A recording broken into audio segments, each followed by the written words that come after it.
Okay, this is Alcantar on Accents. I'm Tony Alcantar. I'm a dialect coach. I teach dialects, I teach acting, I teach accents. I'm on set helping some actors that you love on movies and TV shows that you love. I help them change their current sound to the target sound. I also work with people just like you, and I go over right now movies, TV shows, performances that you have said to me, Tony, do you think these are good? Do you think they're not so good? What do you think? So let's dive in. As you notice, we're actually on location. These are real leaves. We're not in the studio. It's too hot to be in the studio. So let's dive in today. Today we're going to cover No Country for Old Men.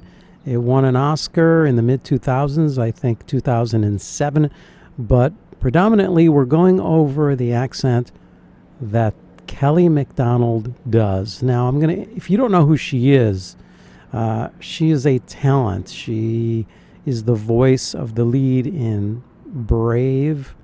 She does a heightened Scottish accent. She was in Nanny McPhee. She played Evangeline, the love interest, with a British accent. And then in a part of the movie, she heightens it to one of these royal, perfect British sounds. It's pretty funny. And in the movie No Country for Old Men, I have to tell you up front, I didn't even know it was the same actress. I didn't recognize her. So she might fly under your radar as well. Let's listen at first to what she really sounds like. Yeah, it's about a detective whose brother is in the Yakuza and he believes he's dead, actually. And the Yakuza being? It's a crime syndicate in Japan. Did you have to learn Japanese for it? No, thank goodness. Languages are not my forte. English is a struggle. But yeah, the Japanese actors I worked with were incredible because, their English improved amazingly throughout the shoot, and if the roles were reversed and I was in Tokyo, then I'm pretty sure I would be worse than when I started. Listen to that. Listen to that. That is her natural sound. And it's not uncommon, actors, for you to need to learn another language while filming.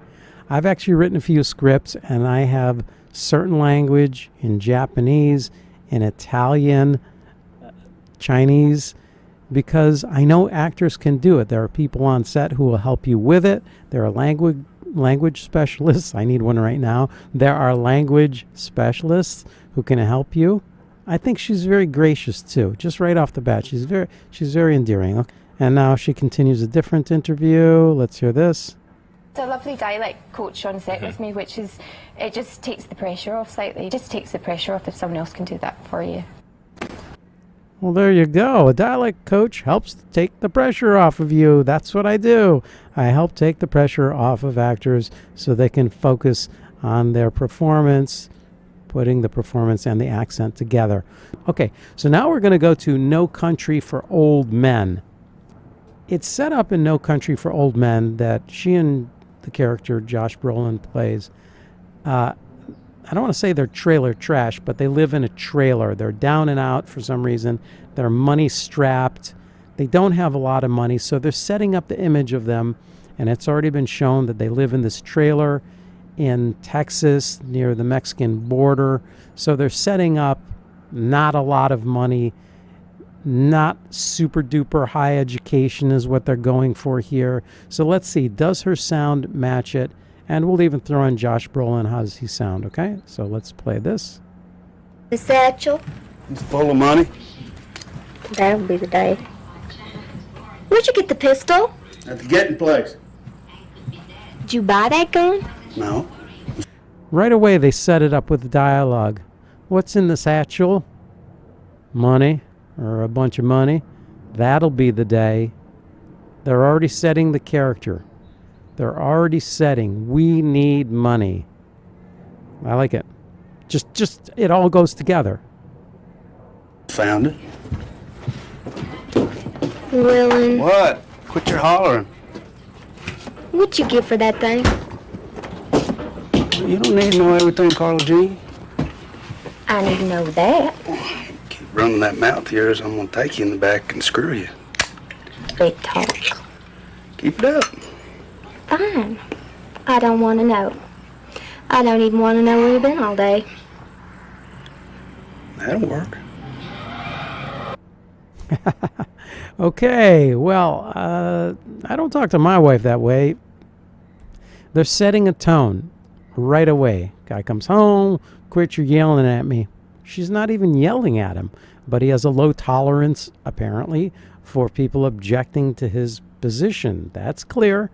Goes to the fridge, grabs the beer, sits on their couch, ugly couch, wood paneling in their trailer home. You keep that up, we'll take you in the back and screw you. I mean, this is like right out of Deliverance. So they're playing those Texan hard to do, hard off, strapped for money couple, I guess. And I believe the accents, they're kind of thick, but that's what they're going for. The more a character is off of the standard language, the standard dress, whatever the standard is, anything far from the standard is deemed abnormal. It's strange. So they're not speaking standard American English. And we as human beings, we just put that together and go, well, they must be from someplace else because they're not here, they're not here, they're not here, they're not here. They're like there. Okay? They're also playing into a known stereotype for the sound. Anybody with a twang, and she even said thang, so that's case in point, is seen as a little rough around the edges, hillbilly-ish, country, and so they're meeting that known standard for that region. Okay, so let's continue on with the next scene. Llewellyn? What the hell? The Odessa. Why would we go to Odessa? Not we. You. And stay with your mother. Well, how come? Look, right now, it's midnight Sunday.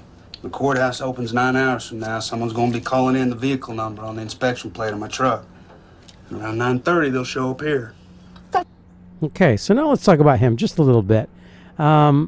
He said something about stay with your mother. Now, a strong Texan accent or a strong Southern accent, especially the blue-collar Southern accent, is going to dwell on that R as if there's 2 R's. You stay with your mother. So he's dwelling that out. He also hits another known sound, truck.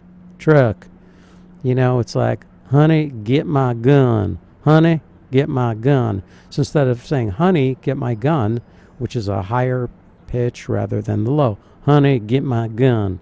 So he's playing truck. So he's playing that. And a third thing that he's doing, which is consistent across all the different types of Southern accent, and she does it too. Again, we're focusing on her, but this scene has him dominant, is the I and why and cry. And I know a guy. That is consistent across all the Southern regions, and it typifies the Southern sound. So he's playing that note, as is she. For how long do we have to... Baby, at what point would you quit bothering to look for your $2 million? What am I supposed to tell Mama? Why don't you try standing in the door and hollering, Mom, I'm home. Llewellyn? Come on, pack your things. Anything you leave, you ain't gonna see again. Well, don't fall down apologizing. Baby, things happen. Come on, I can't take them. Apologizing. Not apologizing. So she's also dropping that final G. Walking, talking, thinking, smoking, wishing, hoping, praying. Okay? So they're both doing a great job on that. He's kind of, mangling his words together, and he's kind of sloppy on all the things he's doing. And that's indicative of the socioeconomical position that his character is in. If he's a banker, he's not going to sound like that, but he's a guy who's, down and out. And okay, I don't want to give the movie away. Let's go on to this scene with the Tommy Lee Jones, Sir Tommy Lee Jones, who himself has a twang, but he kind of bumps it up. Let's listen to both of them. Why not? Carla Jean, thank you for coming. Don't know why I did. I told you. I don't know where he is. You hadn't heard from him? No, I ain't. Nothing? Not word one. Would you tell me if you had? Well, I don't know. He don't need any trouble from you. It ain't me he's in trouble with. Who's he in trouble with then? Some pretty bad people. These people will kill him, Carla Jean. They won't quit. He won't neither. He never has. Now, the writers have done a great service. He don't neither. He don't neither. So another giveaway, and this is the Coen brothers. So they know how to write the accent into the dialogue. He don't neither. So right away, she doesn't have to do much. She doesn't have to add much. It's already there. I'm the dialect coach on the TV show Fargo, and a lot of that accent is written right into the dialogue, so you don't have to do much. And she's standing up against him. He's a real Southerner. Early in the scene, she says, "I don't know why. I don't know why." So she kind of sings it, really extending that vowel. Ah. He can take all comers. You know Charlie Walzer's got that place out east of Sanderson?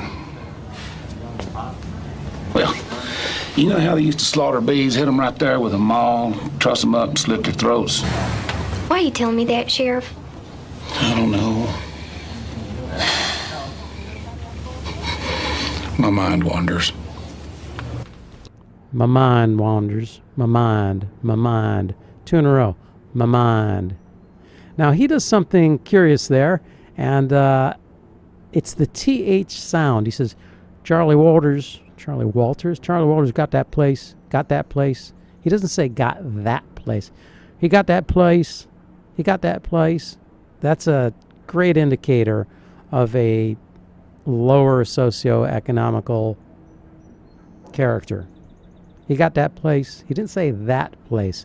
The inability to take care of that TH from time to time or consistently tells you off the standard. For a foreign character, it says foreigner, like this and that and those. We'll talk about this later when we do films and characters outside of the U.S. Okay. And here's the scene. Well, I don't want to give it away, but here's the more tender scene where she actually draws the audience in. And you'll notice, again, as I've said before, in close-up, she's going to bring it down and the accents. And what it does is, well, let's play it and I'll tell you. Or you tell me. You got no cause to hurt me. No. But I gave my word. You gave your word? To your husband. That don't make sense. You gave your word to my husband to kill me? Your husband had the opportunity to save you. Instead, he used you to try to save himself.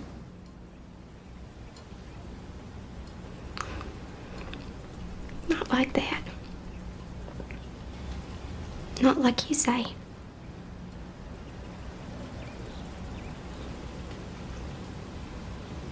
You don't have to do this. People always say the same thing. What do they say? They say, you don't have to do this. You don't. Okay.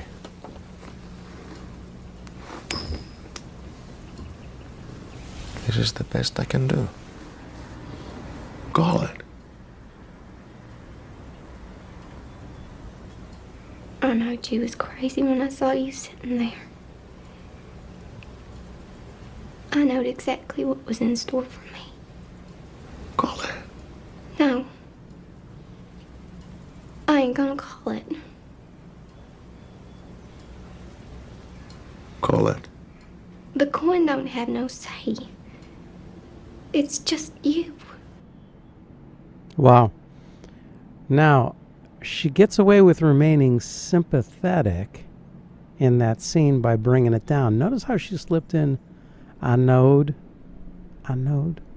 It don't got no say in the matter. She's doing the double negative. She's doing the improper grammar. Yet she, by bringing it down, makes you feel sympathy for her, at least me. If you haven't seen the movie, see it. It's so good. It won Best Picture as far as I recall. And her accent, as well as the others we touched upon in this movie, are excellent. And I believe the characters, I believe they're consistently from the South, which is what they're aiming for.